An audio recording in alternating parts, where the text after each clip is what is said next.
মানবিক পুলিশ হতে হবে। গতকালকে এরকম একটা ঘটনা ঘটছে, এটার জন্য যদি আমাদের বাহিনীও যদি কেউ দায়ী হয়ে থাকে তার বিরুদ্ধে ব্যবস্থা নেওয়া হবে।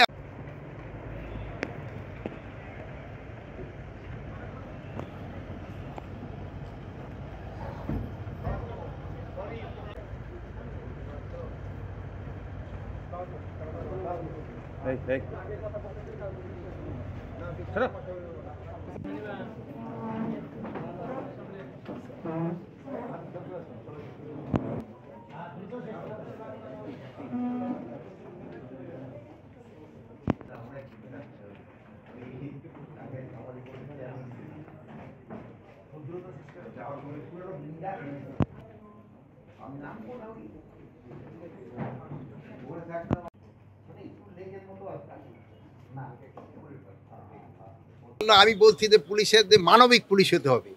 যেমন আগে কোনো কিছু ঘটনা ঘটলেই যেন তারা না হয়, আপনাদের সাথে ব্যবহার যেমন বলে না জনবান্ধব পুলিশ, এটা যেন জনবান্ধব হলে কিন্তু তাদের কলঙ্ক মুছে যাবে। জনগণের যদি বান্ধব হতে পারে, কলঙ্কর কথা তো নির্বাচন আপনারা দেখছেন তো, দুই একজনকে কিন্তু আইনের আওতায় অলরেডি নেওয়া আনা হয়েছে।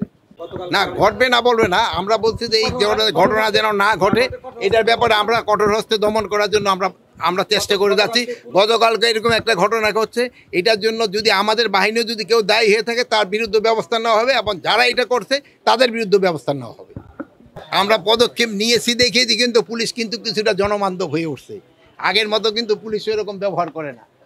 আপনারা যদি সন্তুষ্ট হয়ে থাকেন তো আমি সন্তুষ্ট, জনগণের সন্তুষ্টের সাথে তো আমার সন্তুষ্ট, যেহেতু আমি তো জনগণকে রিপ্রেজেন্ট করতেছি না। আর সন্তুষ্টর কিন্তু কোনো প্যারামিটারও নাই, সন্তুষ্টের কোনো প্যারামিটার নেই। আপনি হয়তো কেউ হয়তো 2 টাকায় সন্তুষ্ট হয়, কেউ 2 কোটি টাকায় সন্তুষ্ট হয় না।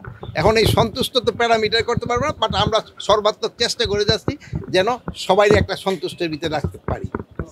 কতটা উন্নতি হয়েছে এটা আপনারা আমাদের থেকে মাঠে ময়দানে থাকেন বলতে পারবেন। তা আমারটা মনে হচ্ছে যে উন্নতি হচ্ছে এবং হইতে থাকবে। আগামী নির্বাচনের জন্য আইন শৃঙ্খলা বাহিনী, শুধু পুলিশ নয়, সব আইন শৃঙ্খলা বাহিনী প্রস্তুত। যেই সময় ডেট দিবে ওই সময়ের জন্য, যেহেতু একটা সময় আছে আর অনেক দিন, আমাদের প্রস্তুতিরও একটা সময় আছে। আসতে বন্যায় না, দোয়া করবেন যেন বন্যাটা না আসে। আপনারা দোয়া করবেন যে আসতে বন্যা করেন কেন, বন্যা কি আসতে নাকি, বন্যা যেন না আসে এই জন্য দোয়া করবেন। যদি আসে ওইদের জন্য আমাদের সব ধরনের প্রস্তুতি আছে।